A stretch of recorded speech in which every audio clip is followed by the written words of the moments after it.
de hoy. El tema es aparato reproductor humano.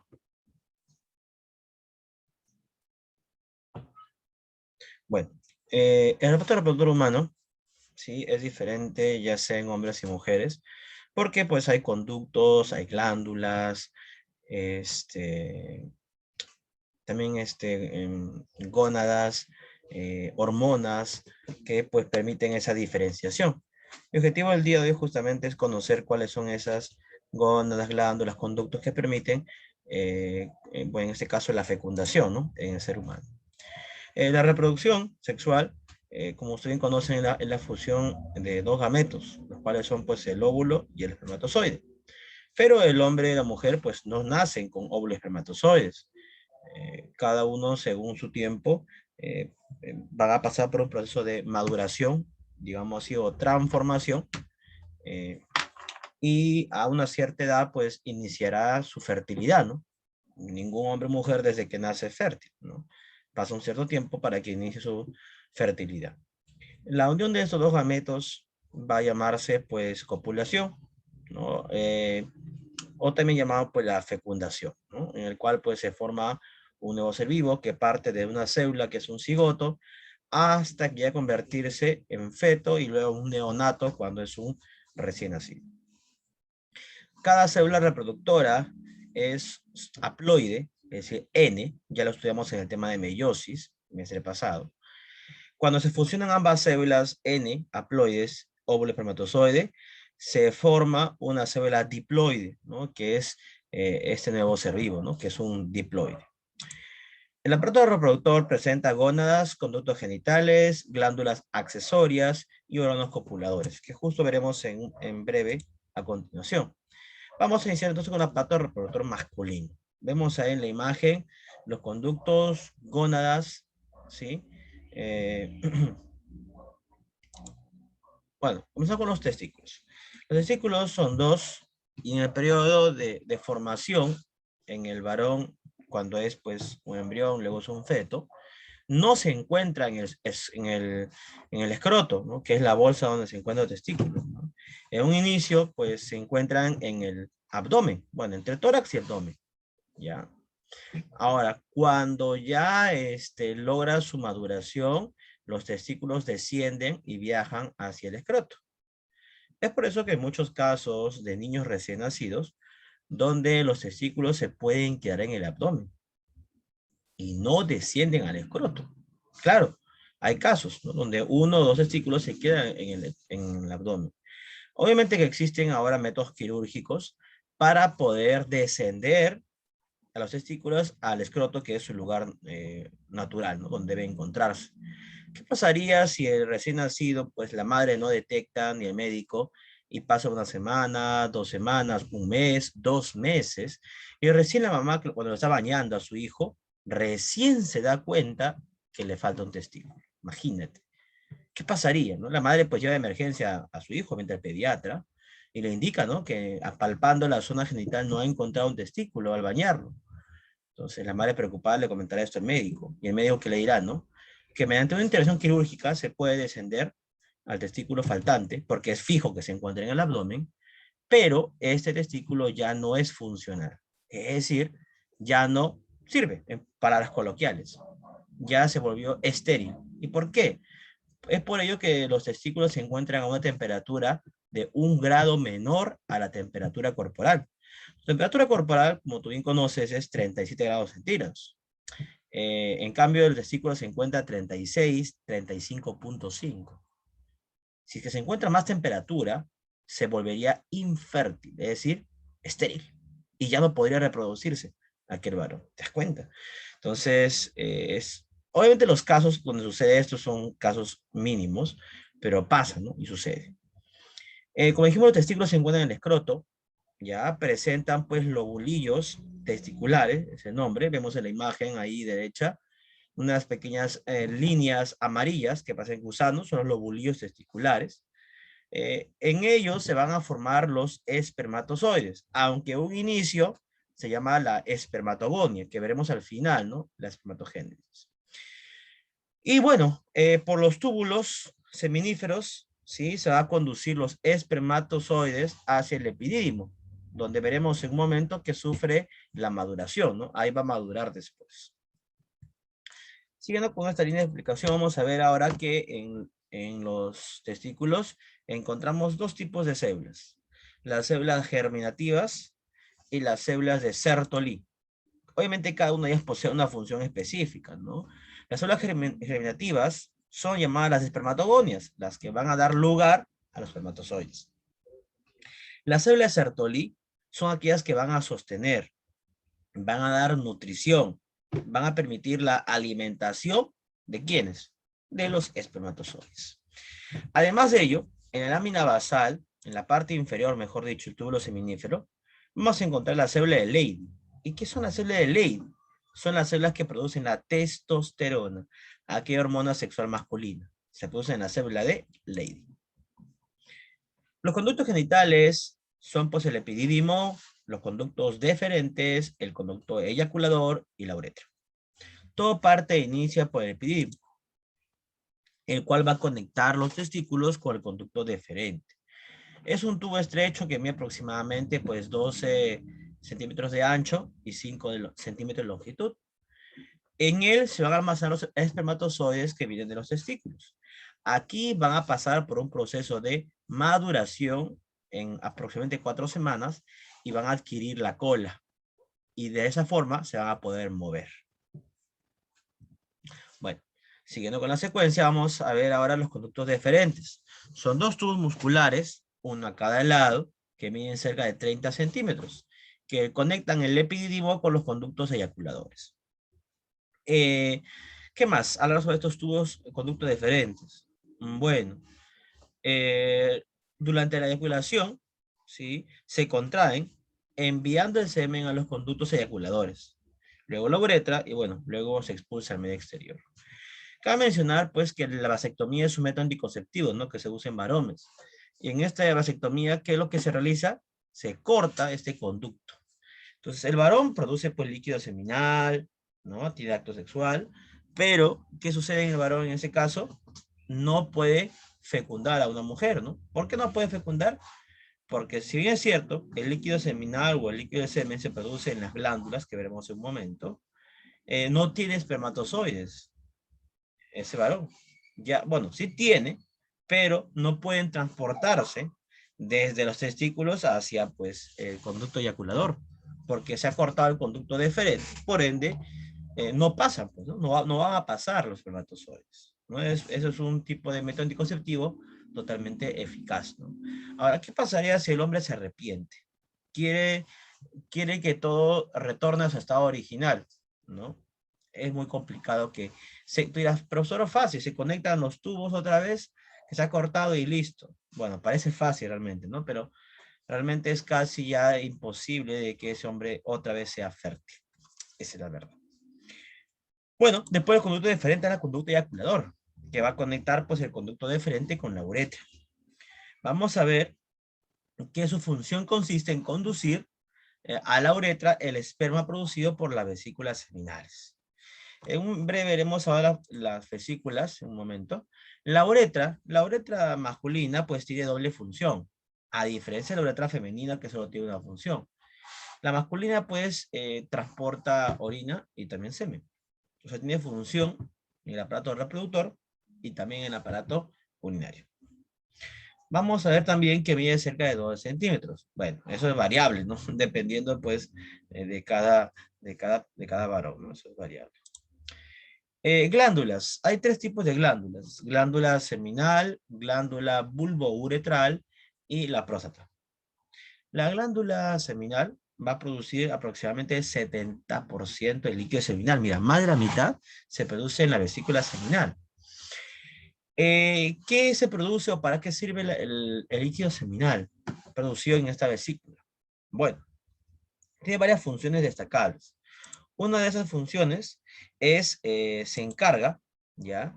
De darle o brindarle energía o nutrientes al espermatozoide.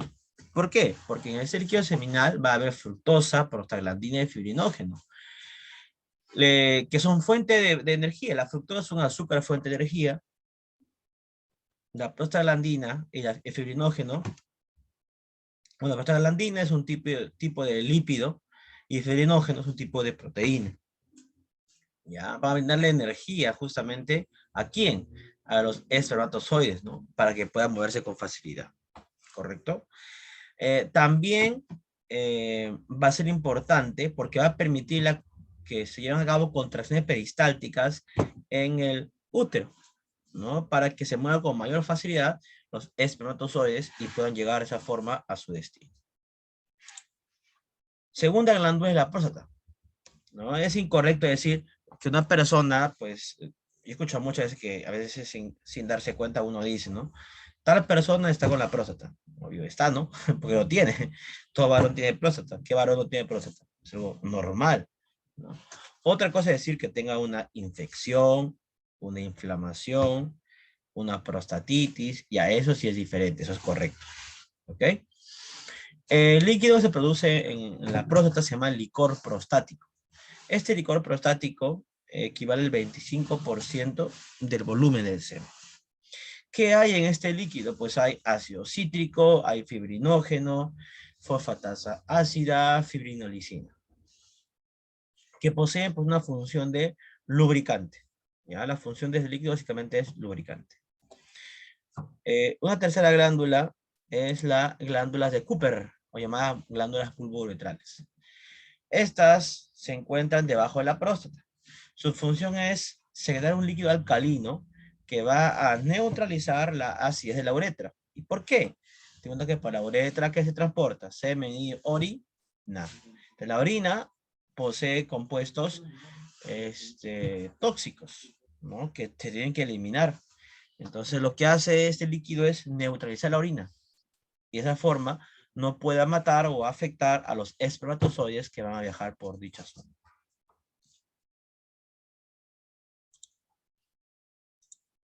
Órgano copulado masculino, es el pene, ¿no? Presenta 3 masas de tejido erecto, ¿no? 2 cuerpos cavernosos y un cuerpo esponjoso. Vemos ahí la imagen, ¿sí? Vemos ahí las partes rojitas, ¿sí? Medio, bueno, no rojitas, sino medio lilas, oscuritos, guindas, son pues los 2 cuerpos cavernosos.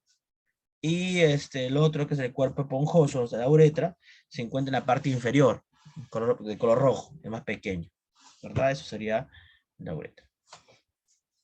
Bueno, sabemos que la membrana o la piel que rodea a este órgano genital es el prepucio. Presenta gran cantidad de vasos sanguíneos, venas y arterias. Ya es por eso que cuando hay una copulación o un coito entre hombre y mujer, pues es natural que aumente de tamaño, ya que se va a llenar de sangre, ¿no? La sangre es un órgano vascularizado, ¿no? Mucha sangre, ¿no? Bueno, avanzamos con lo siguiente, que trata acerca del aparato reproductor femenino. Y hablar en referencia al aparato reproductor femenino. Bueno, con referencia a ello, primero vamos a ver los ovarios, que son pues las gónadas, ¿no? Son la analogía a los testículos del varón.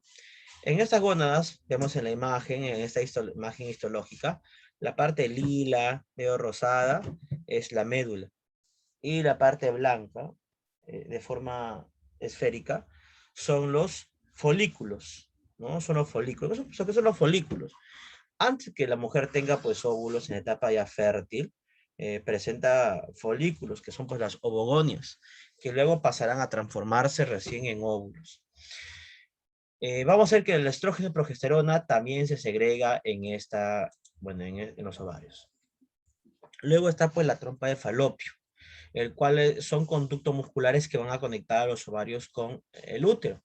Miden aproximadamente de 10 a 12 centímetros de longitud y un diámetro de 2 a 4 milímetros.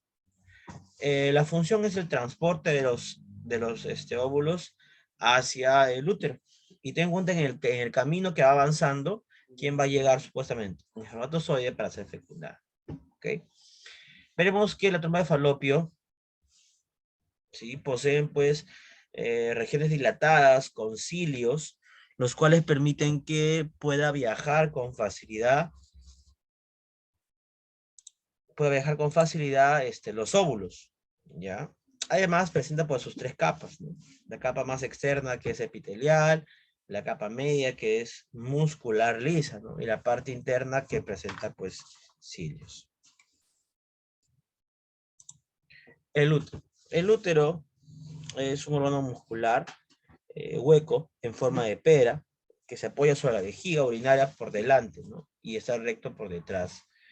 Pues el útero es el que va a alojar al nuevo ser vivo y si necesitas espacio, pues este órgano tendrá que empujar a los órganos que lo rodeen, ¿no? Para que pueda crecer ahí en ese nuevo ser vivo.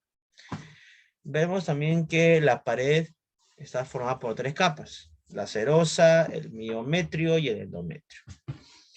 La serosa es la capa más externa. Luego está el miometrio y por último el endometrio, que es la capa más interna. Bueno, en el momento de la menstruación de una mujer que, bueno, que produce pues cada 28 días los óvulos respectivos, si es que no hay fecundación, no hay un coito, no hay un acto sexual, pues la menstruación que cae, pues cae justamente el endometrio, que es una capa del útero, la capa interna, se desgarra el útero y junto con el óvulo no fecundado desciende por el canal vaginal, ¿no? ¿Cuándo? En la menstruación. Es por eso que es doloroso, ¿no? Es doloroso en la mujer, ¿por qué? Porque el endometrio es una capa, es la tercera capa del útero, se desgarra, es como que tú agarras, pues, si quieres depilar la pierna, agarras el cera, lo pegas en tu pierna, luego lo jalas y te duele, ya, algo así, pero 10 veces más, imagínate, ¿no? Es por ello que hay hormonas que van a bloquear la sensación de dolor, ¿no? Pero son hormonas naturales de tu cuerpo que bloquean ese dolor que tuviste en ese instante, ¿ya? Bueno, entonces son tres capas en el útero. Existen casos donde hay la llamada fecundación ectópica. ¿Y qué es la fecundación ectópica? Bueno, en esta fecundación ectópica es cuando la fecundación es en la trompa, pero el cigoto no desciende. Ya no desciende, en este caso, puede decir, a ver, no desciende a implantarse en el endometrio del útero, que es lo normal. Todo embarazo se fecunda, bueno, en este caso las células germinativas en las trompas, luego desciende y se incrusta en el útero. Y bueno, luego se desarrolla. El embarazo ectópico, en este caso se forma en la trompa de falopio, pero luego no desciende. Sí, no desciende y el óvulo fecundado, que es el cigoto, y por ende no se pega o no se incrusta en el útero. Se queda donde, en la trompa, y ahí comienza a desarrollarse. Después de 1 o 2 meses aproximadamente, se producirá un aborto natural.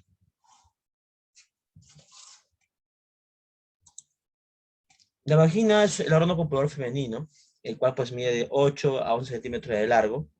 Entre sus funciones está pues la canalización del flujo menstrual, ¿no? Durante la menstruación. También sirve para el acto sexual, que es el coito. Por aquí también ingresan los espermatozoides y es la vía de salida vía de salida del feto, eh, juntamente con la placenta y junto con la placenta, ¿verdad? Bueno, seguimos. Genitales externos. Genitales externos en conjunto llevan el nombre de vulva, ¿no? Vulva es el conjunto de genitales externos, conformado por el vestíbulo, que es la abertura, los labios mayores y menores a los costados del vestíbulo, en la región púbica, que es el monte Venus, en la parte superior de la imagen, los bulbos vestibulares y las glándulas de Bartoli, ¿no? Digamos así, los genitales externos de una mujer. Glándulas mamarias. Las glándulas mamarias, ¿sí?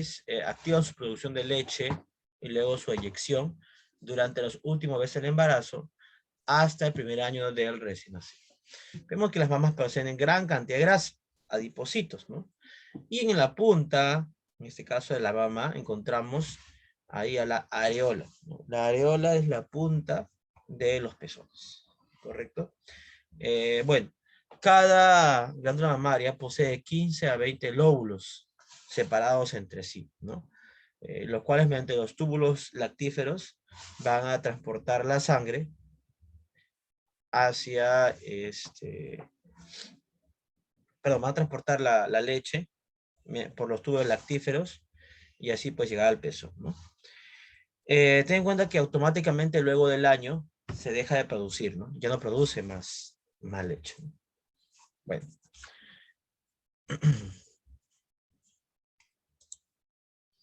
Con referencia a la espermatogénesis, es un proceso por el cual, a partir de la espermatogonia, se forma un espermatozoide y pasa por distintas transformaciones, ¿no? Podemos ahí, ¿no? Espermatogonia, luego está espermatocito primario, espermatocito secundario, y por último espermátides, y luego recién es espermatozoides, ¿no? Esa es la secuencia. En el caso del espermatozoide, vemos que presenta una cabeza, tienen una pieza intermedia, poseen cola, ¿sí? Luego, en la ovogénesis vemos que es un proceso por el cual a partir de una ovogonio se forma solo un óvulo. Ojo, en la espermatogénesis se forman 4 espermatozoides a partir de un espermatogonio, pero aquí no. A partir de una ovogonio se forma solo un óvulo. Los demás fragmentos celulares, bueno, no es un espermatozoide, ¿sí? Son llamados cuerpos polares o polocitos. El óvulo posee como estructura, pues un núcleo, como todo óvulo, tiene 23 cromosomas, es N, rico en vitelo, su citoplasma, su membrana pelúcida, está formada por glucoproteínas. Vemos ahí en esa imagen del óvulo, posee un montón de líneas, ¿no? Una especie de líneas. Esas líneas pues son justamente la membrana pelúcida, ¿no? Una vez que un óvulo es fecundado, se cierra, se endurece y no entra ningún espermatozoide más. Con respecto al ciclo ovárico de la mujer, pues hay 3 fases importantes: la fase menstrual, la preovulatoria y la posovulatoria. Vamos a la gráfica respectiva. A ver, esto.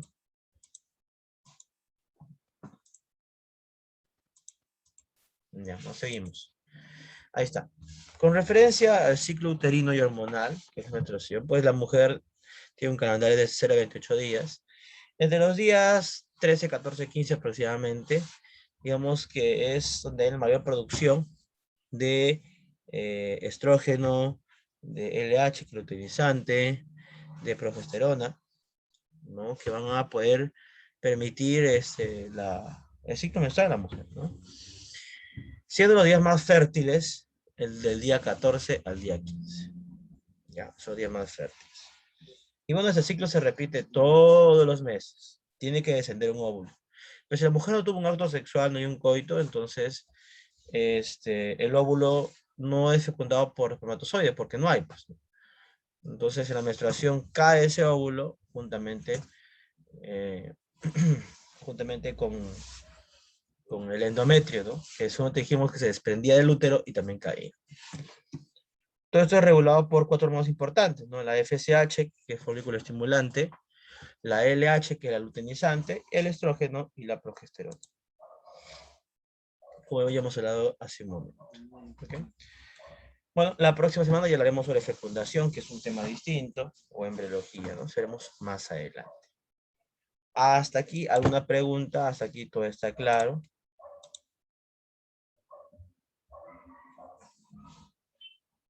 Bueno, entonces sí. Dime, Shandet, te escucho qué pasó sobre el tema, ojo. A ver. Dime.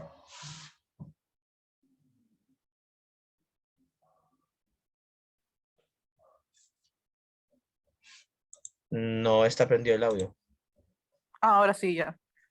Profe, en cierto tiempo, o sea, en cierta edad, se tiene que hacer cirugía, ¿cómo se dice?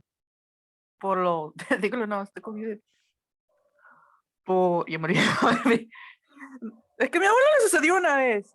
Tuvo que hacer una cirugía en el de los huevos, no, ¿cómo se llama?